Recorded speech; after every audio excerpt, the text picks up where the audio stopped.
Guys, welcome to my Facebook page.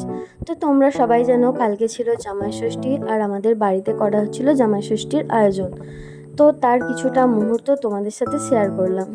এখানে আমার মা তার জামাইকে ষষ্ঠীর ফোঁটা দিয়ে আশীর্বাদ করে নিচ্ছিল, আর একদিকে দিদু তার জামাইকে ফোঁটা দিয়ে আশীর্বাদ করে নিচ্ছিল। তারপর চলে এলাম দুপুরের খাবারে। এখানে তোমরা দেখতেই পাচ্ছ যে দুপুরে কি কি খাবারের আয়োজন করা হয়েছে। আর বিকালবেলা আমি আর আমার বর দুজন মিলে একটু ঘুরতে বেরিয়েছিলাম, আর কিছু কেনাকাটিরও ছিল।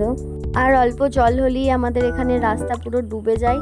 তারপর বাইকে করে দুজনে বেরিয়ে পড়লাম। তো প্রথমে যেগুলো কেনার ছিল সেগুলো কিনে তারপর গিয়েছিলাম আইসক্রিম পার্লার।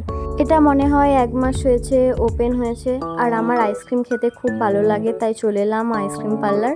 এখানে আমরা নিয়ে নিয়েছিলাম 2 ধরনের আইসক্রিম। তারপর খাওয়া দাওয়া করে বেরিয়ে পড়লাম আবার বাড়ির দিকে।